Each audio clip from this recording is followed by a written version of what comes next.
अस्सलाम वालेकुम रहमतुल्लाह। आज के लेक्चर में हम मटेरियल करेक्टराइजेशन टेक्निक्स डिस्कस करने जा रहे हैं। बल्कि सिर्फ ये लेक्चर नहीं, आने वाले फ्यू लेक्चर्स, ये तकरीबन 8 से 10 लेक्चर होंगे जिसमें हम मटेरियल करेक्टराइजेशन टेक्निक में स्पेसिफिकली सेम यानी स्कैनिंग इलेक्ट्रॉन माइक्रोस्कोप को इस लेक्चर में इन डिटेल डिस्कस करेंगे। हम देखेंगे कि ये सेम किन प्रिंसिपल पे वर्क करती है, इसमें इमेजिंग टेक्निक कौन कौन सी एग्जिस्ट करती हैं, इसमें कौन कौन सी इंफॉर्मेशन हम गेन कर सकते हैं, इसका स्ट्रक्चर क्या है, मशीन स्ट्रक्चर क्या है, एंड देन इसकी रेजोल्यूशन और इसकी मैग्नीफिकेशन पावर कितनी है, इसका सैंपल मोस्टली यहाँ पर भी लिखा हुआ है कि सैंपल एरिया जितना हम एनालाइज कर सकते हैं, ये लेस देन 1 माइक्रोन से 100 माइक्रोन तक सैंपल हम इस मशीन के ज़रिए एनालाइज कर सकते हैं। सैंपल फॉर्म कौन कौन सी होती हैं, सैंपल प्रिपरेशन मेथड्स कौन से होते हैं, और इसके अलावा स्कैनिंग इलेक्ट्रॉन माइक्रोस्कोप में और कौन सी टेक्निक एग्जिस्ट करती हैं कि हम और वो यूटिलाइज कर सकें। तो इन डिटेल 8 से 10 लेक्चर में हम स्कैनिंग इलेक्ट्रॉन माइक्रोस्कोप को डिस्कस करेंगे। इसके अलावा आगे ट्रांसमिशन इलेक्ट्रॉन माइक्रोस्कोप के भी यही फीचर्स डिस्कस करेंगे। एक्सरे डिफ्रैक्शन को हम इन डिटेल डिस्कस करेंगे क्योंकि ये बहुत ज़्यादा कॉमनली यूटिलाइज्ड टेक्निक है और इसमें बहुत ज़्यादा मुफीद इंफॉर्मेशन हम गेन करते हैं। ऑफ कोर्स हर एक में गेन करते हैं, लेकिन ये बहुत ज़्यादा अहम है, बहुत ज़्यादा फंडामेंटल करेक्टराइजेशन टेक्निक है जो हम हर जगह इस्तेमाल कर रहे होते हैं। एक्सरे फ्लोरेसेंस है। इसके अलावा और बहुत सारी थर्मल प्रॉपर्टीज़ के हवाले से भी कुछ टेक्निक्स को हम डिस्कस करेंगे।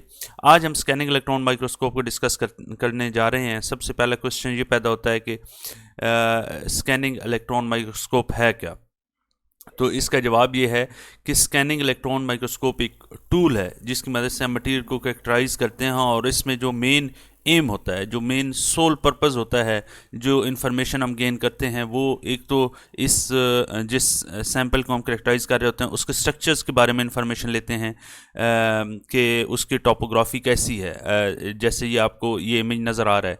सिमिलरली इसके अलावा हम देखते हैं कि मटेरियल कंपोजिशन किसी सरफेस की कैसी है। सरफेस की कंपोजिशन चेक करने के लिए हम इसमें सेम की एक और EDX जिसे कहते हैं उसको हम टेक्निक को यूज़ करते हैं। इसके अलावा अगर डिफेक्ट्स देखने हो, मटेरियल में डिफेक्ट्स हैं या नहीं हैं, और अगर हैं तो उनकी क्या टोपोग्राफी किस तरह की है, किस तरह के वो दिखने में किस तरह के लगते हैं, वो हम सेम से गेन करते हैं। तो ये एक टेक्निक है जिसमें हम इलेक्ट्रॉन को बुनियादी तौर पे यूज़ करते हैं, इलेक्ट्रॉन को स्कैन करते हैं on the surface of a sample, और ये इलेक्ट्रॉन हायर एनर्जी के होते हैं, ज़्यादा फोकस्ड होते हैं, और इसकी हायर एनर्जी और ज़्यादा फोकसिंग की ही वजह से ये हम जो है ना इसकी कहते हैं कि सैम की रेजोल्यूशन बहुत अच्छी है और इसकी मैग्नीफिकेशन बहुत अच्छी है। ये कैसे है, ऑफ कोर्स हम इन्हें आगे डिटेल डिस्कस करेंगे। यहाँ आपको optical and same image of A B नज़र आ रहा है। आप ये ऑप्टिकल इमेज देखें और सेम देखें तो आप इनमें फ़र्क देखें कि ये कितना ज़्यादा, this image is how much it is clear, और दूसरा ये है कि एक एक फीचर्स आपको वाजे नज़र आ रही है इस इमेज में। तो ये क्यों है? क्योंकि इसकी रेजोल्यूशन ज़्यादा है। और रेजोल्यूशन क्यों ज़्यादा है? क्योंकि हम इसमें लाइट यूज़ नहीं कर रहे बल्कि higher energy, smaller wavelength, higher focused beam of electron use कर रहे हैं। इस वजह से इसकी रेजोल्यूशन बहुत अच्छी है। यहाँ पर देखें, ये एक किसी सैंपल को करेक्टराइज किया गया है, उसकी एक एक फीचर्स को बहुत क्लियरली और बहुत ही वाज़े दिखाया गया है। और इसकी एक और फीचर देखें कि इलेक्ट्रॉन के फोकस होने की वजह से आप 3 डायमेंशनल इमेज भी गेन कर सकते हैं सैम के थ्रू।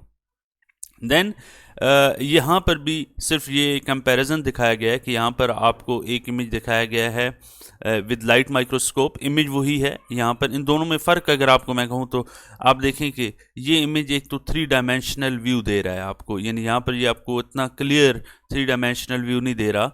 इसमें आप डेप्थ का अंदाज़ा लगा सकते हैं। इसके अलावा ये इमेज बहुत ज़्यादा रिजॉल्व्ड है। रिजॉल्व मीन्स कि एक फीचर्स 2 पॉइंट्स, रेजोल्यूशन ये होती है कि 2 पॉइंट्स के दरमियान आप कितना फ़र्क कर सकते हैं। तो ये 2 पॉइंट्स के दरमियान ज़्यादा अच्छी तरह फ़र्क को वाज़े कर रही है कंपेयर टू दिस। यहाँ पर कुछ इमेज, कुछ एरिया आपको ब्लर नज़र आ रहा होगा, और यहाँ पर जबकि ऐसा यहाँ पे नहीं है। ये 2 इम्पॉर्टेंट फीचर्स हैं जो सैम होल्ड करती है रिगार्डिंग टोपोग्राफिकल इमेजिंग। नेक्स्ट हम चलते हैं और हम ये देखते हैं कि अगर हम एक सेट बनाएं कि कौन सी इंफॉर्मेशन हम गेन कर सकते हैं सैम को यूटिलाइज करते हुए, तो वो सेट ये होगा कि आप सरफेस टोपोग्राफी गेन कर सकते हैं। सरफेस टोपोग्राफी के बारे में डिटेल इंफॉर्मेशन ले सकते हैं टैम को यूटिलाइज करते हुए। देन टोपोग्राफी मीन्स कि आप उसकी ग्रेन, ऑफ कोर्स आपको पता है मटेरियल्स के अंदर मुख्तलिफ ग्रेन्स होते हैं, तो हर एक ग्रेन को आप देख सकते हैं। आप ग्रेन की शेप देख सकते हैं, किस शेप के हैं। जब शेप देख सकते हैं तो साइज़ और स्ट्रक्चर भी देख सकते हैं। ये वाली जो इन्फॉर्मेशन है टोपोग्राफिकल इन्फॉर्मेशन, ये सेकेंडरी इलेक्ट्रॉन इमेजिंग से आपको मिलती है। तो ऑफ कोर्स जब इलेक्ट्रॉन बीम इंटरेक्ट करता है किसी मैटर से, तो बहुत सारे इंट्रैक्शंस होते हैं, इनको हम डिस्कस करेंगे आने वाले लेक्चर में, लेकिन फिलहाल आपको सिर्फ ये बताना मकसूद है कि इस तरह की इन्फॉर्मेशन हम सेकेंडरी इलेक्ट्रॉन से गेन करेंगे। क्यों करेंगे ये इन्फॉर्मेशन, या सेकेंडरी इलेक्ट्रॉन होते क्या हैं, इनका क्या रोल होता है, ये हम आगे डिस्कस करेंगे इन डेप्थ।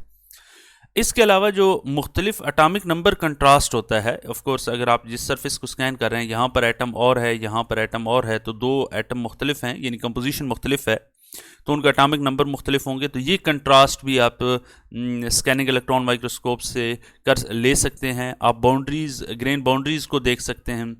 अच्छा, इसके अलावा जो मैग्नेटिक डोमेन्स होती हैं उनको भी आप एनालाइज कर सकते हैं, और ये जिस जो इलेक्ट्रॉन ये वाली इंफॉर्मेशन देगा वो बैक स्कैटर्ड इलेक्ट्रॉन इमेजिंग होगी। बैक स्कैटर्ड इलेक्ट्रॉन होता क्या है और ये क्यों ऐसा इमेज देगा, इसे भी हम जब इनको वन बाय वन डिस्कस कर रहे होंगे तो तब मैं आपको बताऊंगा।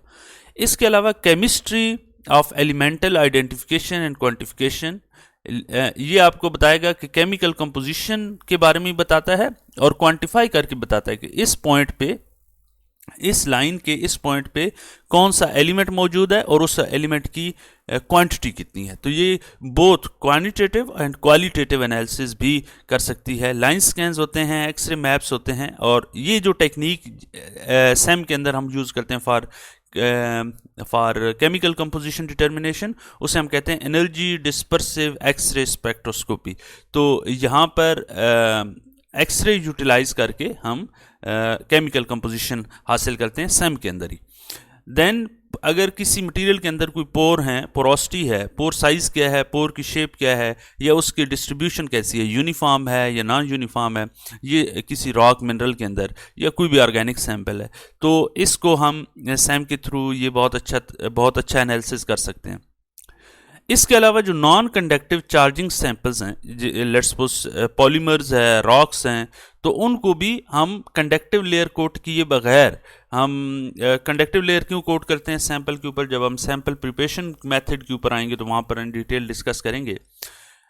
तो ये वाला जो लो वैक्यूम मोड के अंदर हम ये इंफॉर्मेशन भी ले सकते हैं नॉन कंडक्टिव सैंपल की।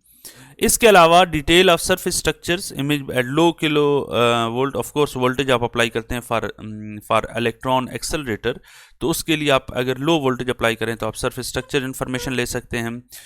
इसके अलावा प्रिंटिंग ऑफ सर्किट बोर्ड, ये बहुत ज़्यादा इलेक्ट्रॉन बीम लिथोग्राफी टेक्निक, बहुत एडवांस लिथोग्राफी टेक्निक एग्जिस्ट करती है, जिसमें हम इलेक्ट्रॉन बीम को यूटिलाइज करके इलेक्ट्रिकल सर्किट प्रिंट करते हैं एट नैनो स्केल। उसकी वजह यह है कि इलेक्ट्रॉन का बीम चूँकि फोकस्ड होता है, इसकी थिकनेस, इसकी डायमेंशन नैनोमीटर रेंज में होती है, तो आप जो है ना लिथोग्राफी टेक्निक को यूटिलाइज करके जो इलेक्ट्रॉनिक सर्किट के अंदर आप फीचर बिल्ड कर सकते हैं वो आप नैनो स्केल पे कर सकते हैं। ये था आज जस्ट इंट्रोडक्शन ऑफ सैम। अगले लेक्चर में हम मज़ीद इसको डिस्कस करते हैं सैम का, कि कैसे हम डाटा को कैसे रिप्रेजेंट करते हैं, और अगले लेक्चर में हम इसकी फर्दर डिस्कशन जारी रखेंगे। फिर उस वक्त तक के लिए अल्लाह हाफ़िज़।